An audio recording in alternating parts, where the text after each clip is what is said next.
this workout to me was harder. It was really discouraging for me. Every part of your journey like has an important process, if that makes sense. And that's a kind of an obnoxious thing to say, just because like I said, if you're back there in that moment, you're not understanding that. Do you know what I mean?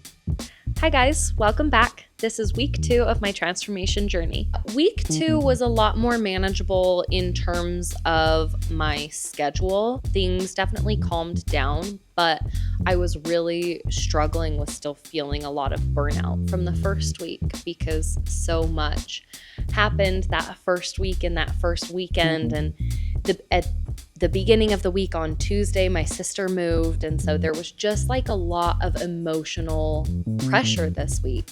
It is Tuesday morning. It's been a hard day. My sister moved today to Colorado, so not too far, but I'm really sad. And I really am going to miss her.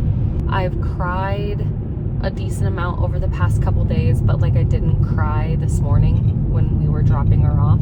I was happy that I kind of already had my feet wet in terms of my meal plan and my workouts because it made it a little bit easier to manage. Meal prepping this week looked a little bit different. So on Monday, I got everything set and ready for the week, and I grilled up all my chicken, and I was so excited, and I was eating my chicken bowls, and I started to really have a problem with chicken. It's been a really fun week, a little bit different. Like Kelsey mentioned, she kind of after last week gutted my entire workout plan and kind of restructured the way it was built to make it easier for me to manage and regulate, and that's been really good. I have a floor day where it's a lot of core work, but pretty much everything we do is on the floor, and I've done that, and that was really good. We didn't have to make any adjustments to my upper body day because I really enjoy that day and I can do everything. So that's been really good. Wednesday morning, I did my workout, and then I didn't actually end up working out again until Friday. It gave me a really big gap to be able to reset because I was just feeling so overstimulated. Going into it is I'm gonna want very slow, like tempo control here, right? So we're hoping to also mitigate within the movements that we have to do up and down a lot and just raise the heart rate with it. Hi, sweetheart. I love all the dogs here. It's so fun. I'm a dog person. No, he's here for emotional support. Yeah. I have mental breakdowns every week.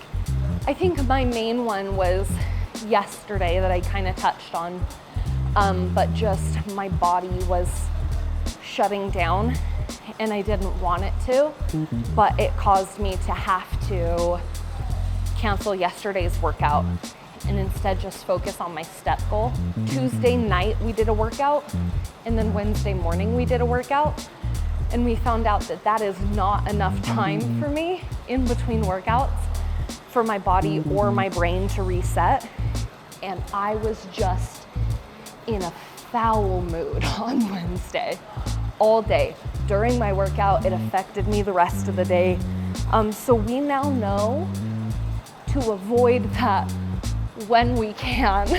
Thursday ended up also being kind of a difficult day for me. I had therapy in the morning, and my therapist just kind of called me on some things that I don't think I was ready for. It's Thursday, so I had therapy, and it was just kind of a rough session today. Sad, I'm tired, I'm drained. And I'm just trying to take deep breaths and remind myself that it's going to be okay, and sometimes life feels out of control, but that doesn't mean that it's breaking. And so that was just emotionally pretty difficult, but I was feeling really optimistic going into the rest of the day. But come the afternoon, I actually started having some problems regulating my heart, and I was feeling really consistently dizzy. We decided to cancel my session Thursday night and just treat it as an active rest day. So I just went on a walk and made sure I hit my step goal, but I went into Thursday feeling really optimistic, feeling really good, and it just kind of spiraled a little bit. It's also life, it happens, so it's not ideal, but we roll with the punches. So our goal is gonna be 10 to 12 each way. So you're gonna do one way, come back the other way as it's gonna push into this, and then you wanna push into that one, right? Every single one you have me do. I'm like, I can do that. And then I do it and I'm like, you made that look deceptively easy. I always joke it's because I do like 2 reps. That's my secret.